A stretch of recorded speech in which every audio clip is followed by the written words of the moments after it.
রাজ্যের দুস্থ ছাত্রছাত্রীদের ভরসার স্থল হলো মেধা নিশা। বিগত কয়েক বছর ধরে মেধা নিশা দুস্থ ছাত্রছাত্রীদের লেখাপড়ার মান উন্নয়নে ছাত্রছাত্রীদের পাশে দাঁড়িয়েছে। মেধা নিশা দুস্থ ছাত্রছাত্রীদের কাছে একটি অতি পরিচিত নাম। বিগত কয়েক বছর ধরে রাজ্যের বিভিন্ন বিদ্যালয়ে পাঠরত অত্যন্ত দুস্থ ছাত্রছাত্রীদের লেখাপড়ার অগ্রগতির প্রশ্নে সাহায্যের হাত বাড়িয়ে দিয়েছে মেধা নিশা। এবছরও মেধা নিশা সারা রাজ্যে 5,000 মাধ্যমিক এবং উচ্চ মাধ্যমিকে সাজেশন বই দুস্থ ছাত্রছাত্রীদের হাতে তুলে দিয়েছে।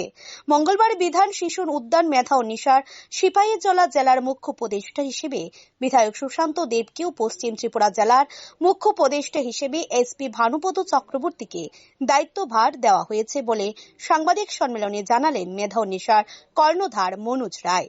এদিন বিধায়ক সুশান্ত দেব এবং এসপি ভানুপদ চক্রবর্তীকে মেধা নিশার পক্ষ থেকে সংবর্ধনা জ্ঞাপন করা হয়। বিধায়ক সুশান্ত দেব সংবাদ মাধ্যমের সামনে বলেন, মেধা নিশার মতো একটি সামাজিক সংস্থা আমাকে কাজ করার সুযোগ দেওয়ার ধন্যবাদ জানায়। তিনি বলেন, মেধা নিশার সাজেশন বই থেকে প্রায় 90% কমন পড়েছে।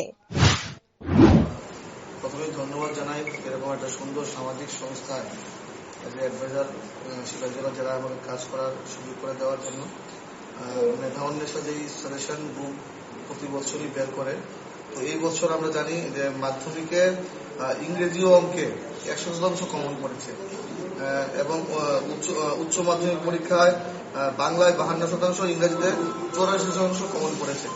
তো আগামী দিনেও এই প্রচেষ্টা এই সংস্থার জারি থাকবে এবং আমরা চাইব একদম রুরাল এলাকায় যারা গরিব অংশের ছাত্রছাত্রীরা যেন পড়াশোনার সুযোগ সুবিধা পায়, সেই লক্ষ্যে এই সংস্থা কাজ করবে এবং আগামী দিনে এই সংস্থার স্বীকৃতি কামনা করবে।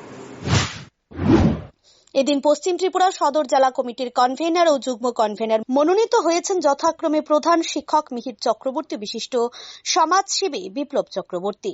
পাশাপাশি সিপাহীজলা জেলার কনভেনার ও যুগ্ম কনভেনার হিসেবে মনোনীত হয়েছেন যথাক্রমে বিশিষ্ট শিক্ষাবিদ দেবপ্রসাদ ভট্টাচার্য, বিশিষ্ট সাংবাদিক Samir Bhowmik. Bureau report, rising Tripura.